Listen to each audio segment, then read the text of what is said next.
Friends, good evening. Welcome to my channel. எல்லாம் என்ன பண்ணுறீங்க? இங்கே பாருங்க, நாங்கள் கடலூருக்கு வந்திருக்கோம். கடலூர் பீச்சில் பாருங்க, சூப்பராக இருக்குல்ல. ரொம்ப இது இந்த மணல் மெரினா பீச்சில் இருக்கிற மணல் அது வேற மாதிரி இருக்கும். ஆனால் இது ரொம்ப நைஸாக இருக்குது. கால் வச்சு அப்படியே ஒரு மாதிரி இதாக இருக்கு பாருங்க. கடல்ல காலை நினைச்சிட்டு கிளம்பலாம். எனக்கு குளிக்கிறதுக்கெல்லாம் பயம்பா, நான்லாம் குளிக்க மாட்டேன். கடல்ல கால் மட்டும் நினைச்சுக்கேன்.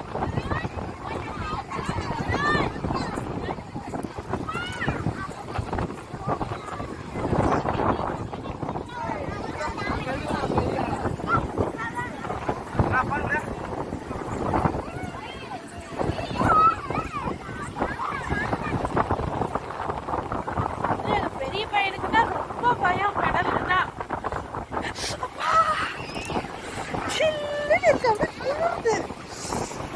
பாருங்க, அப்பா சூப்பரான எக்ஸ்பீரியன்ஸ்.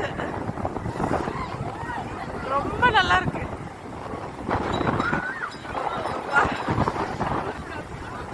வேகமா வர மாதிரி வருது பாருங்களேன். பயமா இருக்கு எனக்கு.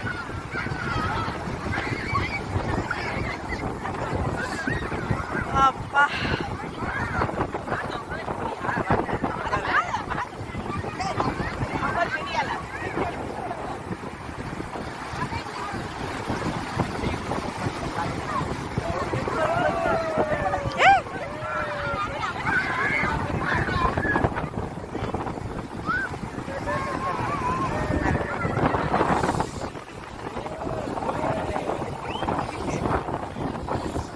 தலையை சுத்துது எனக்கு அதை பார்க்கும் போது.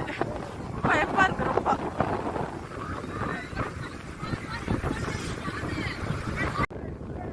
சூப்பரா இருக்குதுப்பா பார்க்கும்போது. ஆனா எனக்கு ஒரு பக்கம் பயமாவும் இருக்கு, ஆனா பார்த்துக்கிட்டே இருக்கலாம் போலவும் இருக்கு. ரொம்ப பயமா இருக்குது எனக்கு. எங்க பெரிய பையனுக்கும் அப்படிதான். கடலுன்னா ரொம்ப பயம். இருந்தாலும் இது பார்த்துட்டே இருக்கலாம் போல இருக்கு. நல்லா இருக்கு. இது கடலூர். இப்போ சீர்காழி போக போகிறோம். சிதம்பரம் போயிட்டு சிவன் கோயில் பார்த்துட்டு, நாளைக்கு என்ன கோயிலுன்னு தெரியல. நான் சிவன் கோயிலில் போயிட்டு நான் உங்களுக்கு பார்க்குறேன். பாருங்க, அப்படியே ஒரு மாதிரி தள்ளுற மாதிரி இருக்குது எனக்கு. அடியில் காலில் இருக்கிற மண் அப்படியே சரிஞ்சு போகும்போது நம்மளையே அறியாமல் நம்ம அப்படியே ஒரு கீழே விழுற மாதிரி ஒரு ஃபீல் வருது எனக்கு. ரொம்ப நல்லா இருக்கு. நீங்களும் எல்லாம் பாருங்க.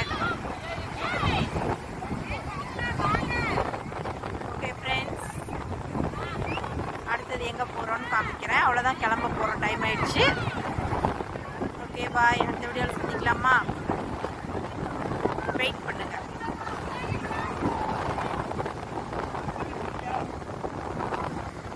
இல்லைன்னா என் வீடியோ பிடிச்சதா லைக் பண்ணுங்க, கமெண்ட் பண்ணுங்க, சப்ஸ்கிரைப் பண்ணுங்க.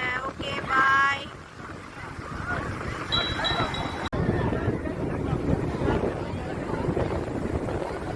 ரொம்ப கிட்ட வர மாதிரி இருக்கு. எனக்கு பயமா இருக்கு.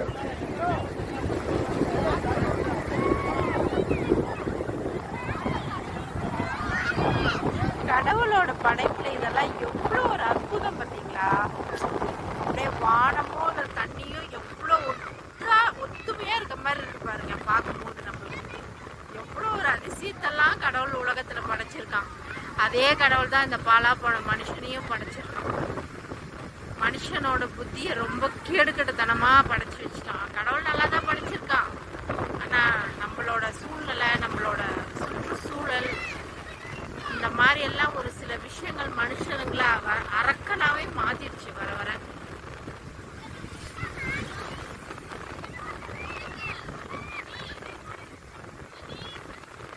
சுயநலம், யார் மேலேயும் பரிதாபம் கிடையாது, ஒரு அக்கறை கிடையாது. தான் மட்டும் நல்லா வாழ்ந்தா போதுன்ற ஒரு கொடூரமான ஒரு குணத்தை வச்சுக்கிட்டு வாழ்றான் மனுஷன். நான் சொல்றது கரெக்டா இல்லையான்னு சொல்லுங்க கமெண்ட்ல. ஓகேவா? Okay bye.